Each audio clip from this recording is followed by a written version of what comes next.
Thank you, everybody. Yeah, I'm from the Libertarian Party of Oregon, Mises Caucus. I'm the vice chair of the Oregon Public Policy Board for the Libertarian Party. Really appreciate the Eugene Debs speech by Natalie. That's actually a great segue for what I wanted to talk about today. I've been doing a podcast series with the next chair of the Libertarian Party of Oregon, Will Hobson, who's in Washington, D.C. right now, where we all should be, but, you know, what can you do? But yeah, we have a podcast called the Oregon Libertarian Podcast, and I've done a podcast series on what we should have learned from World War I that we can use to prevent World War III. So that's what we'll be talking about today.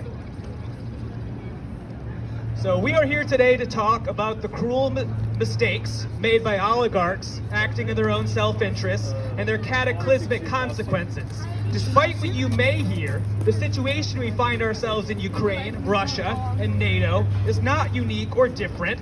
There is no great, unparalleled evil to fight against, just the evil that has always corrupted the heart of humanity, that of governments and their bloodlust for power.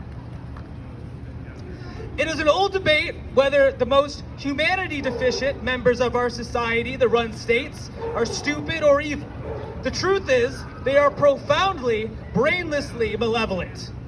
There are your unique situations where true supervillains find themselves in charge of governments, but they are assuredly surrounded by the cretins that care not what havoc they cause. As long as they can serve their own short-sighted interests, they care not about the unintended consequences of their policies. Sometimes they are able to extract wealth from their own citizens and those trapped under the boot of foreign governments they make war with, but more often than not, the situation explodes in the wake of their machinations. It becomes something which cannot be held at bay, a poorly planned, controlled burn that incinerates friend and foe alike. The truth is that all states are evil organizations that are run by the worst members of our species. Nearly every war that has ever been fought has been fought by bad actors on all sides. The war hawks and their non-player character cretins that call for the tanks and M16s to be sent to Ukraine either care not or fail to realize how this brings us closer to yet another world war. They think this situation in Eastern Europe can be contained, that they can make money hand over fist by selling weapons of war and diminishing the power of perceived threats to their imperial dominance. If this sounds familiar, it's because it should. The useful idiots of the CIA and NATO will immediately compare what they view as their current grand struggle between good and evil to World War II. In reality, the situation much more closely resembles World War I. We were all taught in public school, if you went there, unfortunately I did too, thanks for go, that entangling military alliances between the Triple Entente and Central Powers caused a small conflict between Serbia and Austria-Hungary to lead to a global bloodbath that would end with 40 million casualties and nearly 20 million souls to perish from this earth, which was the deadliest war in human history up to that time. This conflict was entirely avoidable. In June of 1914, Archduke Franz Ferdinand was assassinated by a young Serbian student. In response, Austria-Hungary made 10 demands of Serbia to avoid war. These demands were intentionally formed to be unacceptable to Serbia. Demands that Americans would never agree their government do today. Suppress any free speech and that incited hatred and contempt to the Austrian monarchy. Remove from military service the Serbian government, various generals seen as pushing propaganda for Austria, and others. Still, Serbia agreed to all but one term. They refused to allow Austria to send a delegation into their borders to oversee the investigation of the conspirators behind the assassination. Kaiser Wilhelm II saw this as a major diplomatic victory and a way to crush their allies' foe to the east.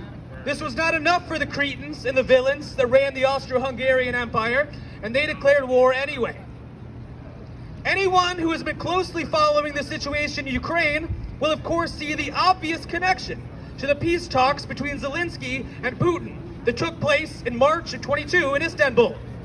This was mere weeks after the Russian invasion. Zelensky was quoted as saying during the talks, security guarantees and neutrality, the non-nuclear status of our state, we are ready to do that. That's the most important point. They started the war because of it. The Russians would withdraw back to pre-invasion lines, Ukraine would recognize Crimea as Russian territory. In exchange for not joining NATO, Ukraine's security would be protected by 8 surrounding nations that would include Poland, Israel, and Turkey. Optimistically, the Turkish President Erdogan was relieved to say, "The world is waiting for good news, and good news from you." So what happened, you might ask? According to Zelensky himself and former Israeli Prime Minister Naftali Bennett, the UK Prime Minister Boris Johnson's visit during the talks would intentionally sabotage the deal. Ultimately, the Western leaders opposed Benet's efforts. Benet would say, "I'll say this in a broad sense, I think there was a legitimate decision by the West to keep striking Putin and not negotiate." When asked if the Western powers blocked the mediation efforts, Benet plainly said, "Yes, they blocked it, and I thought they were wrong." Boris Johnson openly admitted this was the case. Ukraine may have been prepared to make peace, but their NATO backers were not. Their mission was not yet accomplished. The amount of Ukrainians that would have to die for it to be realized be damned. The pro-Ukrainian war people do not have the moral high ground. We are the ones that care about the Ukrainians that are dying in this proxy war with NATO. This is not a conspiracy theory. This is an openly admitted fact. Back in January of this year, Ukrainian Defense Minister Reznikov was quoted to say, "We are carrying out NATO's mission today. They aren't shedding their blood, we're shedding ours. That's why they're required to give us weapons."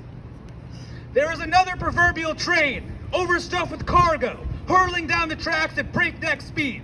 Edward Munch's 1893 painting, "The Scream Howls Again." It warns of a bridge too far that will lead to death and destruction.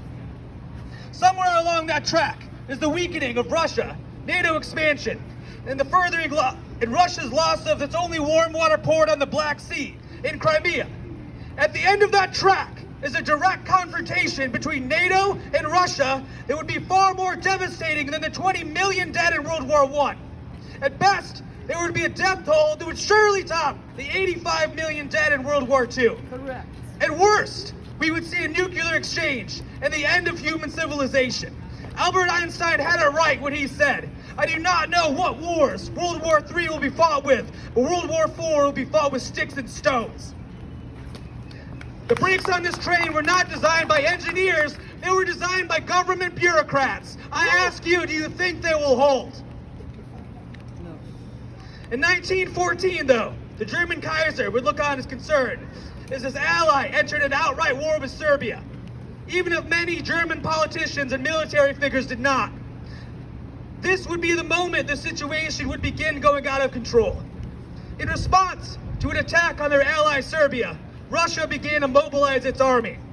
Germany quickly realized that if Russia entered the war, its ally France would surely do the same. France desperately wanted back its coal-rich territories of Alsace and Lorraine. It lost when it declared war and invaded Germany in 1871. When defeated, they lost 150,000 cannon fodder and as many wounded. Quickly realizing that Germany would be surrounded by enemies and foolishly unwilling to abandon Austria-Hungary, the Kaiser would write Tsar Nicholas II, saying, "No one threatens the honor and power of Russia. The peace of Europe can still be maintained by you. If Russia decides to halt the military measures which threaten Germany and Austria-Hungary." The Tsar would not respond.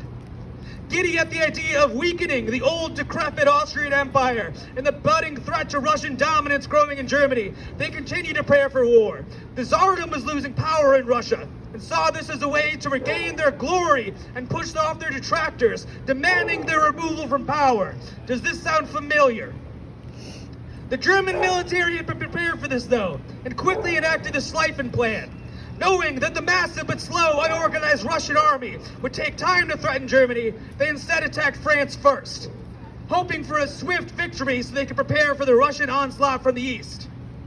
Even at this point, the continental conflict would be somewhat localized. However, there was one more cruel miscalculation to be made, that of Britain and its ally Japan. Unbeknownst to anyone besides the Foreign Secretary, Sir Edward Grey, and select British military officials, England had made a secret agreement with France to come to its aid and had a military confrontation with Germany. Many in the Parliament and Cabinet became furious upon this revelation. Also in the dark were the King and Prime Minister. Backing out now would be a crippling blow to Anglo-French relations. The British Liberal Party, at the time, had been resoundingly elected with a platform of hope and change from the Conservative government responsible for the costly and deadly blunders in the colonies, including the Boer Wars. Those in the Liberal cabinet that favored peace threatened to resign, but Prime Minister Asquith begged them to stay on, knowing full well that if his government fell, other hawks in the Liberal Party, Grey and Churchill and others would take their place. But in the end, it was the German invasion of Belgian neutrality that would sway public opinion. The government had already long been swayed to the possibility of destroying the Germans' high seas fleet and the possibility to fracture the German colonial empire. Though the invasion of Belgium was a clear violation, it could not be justified in any moral sense. Belgium was just as neutral as Ukraine was after the 2014 Maidan coup. The Belgians raped and murdered in the Congo. The Ukrainians did so in the Donbass. Neither justifies them being invaded by another at least equally evil actor, but that doesn't lend to the narrative we are fed that an innocent actor was attacked. There is no doubt today that Belgium was in secret talks with England and France to prepare for this very moment. The blatant truth wouldn't serve Britain's interests, though, or America's now. Both in past and in present, the powers had a keen interest in intervening. It could outrightly be argued that Britain wanted Germany to invade Belgium to provide the excuse they needed for war. England would immediately violate the neutrality of every country in the North Sea by filling with mines to entrap the German fleet. The Netherlands, Denmark, Sweden, Norway, and yes, Belgium had their economies involuntarily decimated when all trade ceased. One of England's first actions upon declaring war on Germany was to sever the telegraph cables that were the only form of direct communication between the United States and Germany. The lack of any idea what was truly happening had a devastating effect, eventually pushing the American people towards war. Today, it's much easier just to shadow ban your adversaries on Instagram and Twitter. In closing, I will reiterate that the truth is all states are evil organizations that are run by the worst members of our species. They have no regard for the cannon fodder that fight their wars. Nearly every war is fought by bad actors on all sides. Despite the Manichaean narratives we are force-fed, there is no light and darkness in these wars. Just the awful gray of the bleak midwinter that hangs over the fields of Verdun and the Marne to this day. A harrowing reminder of the millions that died there. One that a majority of our society refuses to remember or purposefully chooses to forget. Though we are now faced with a bleak midwinter of 2023, we must never give up hope unless we are willing to be cast out by society, callously ridiculed on social media, our friends and family, and frantically careful of what we say in our professional careers while screaming from the rooftops at any other time. History will repeat itself. There is only one antidote. One of the greatest humans alive on the planet today, Julian Assange, found the cure. If wars can be started by lies, they can be stopped by truth. Yeah. Woo! Not one more penny for the war in Ukraine. Negotiate peace. Disband NATO.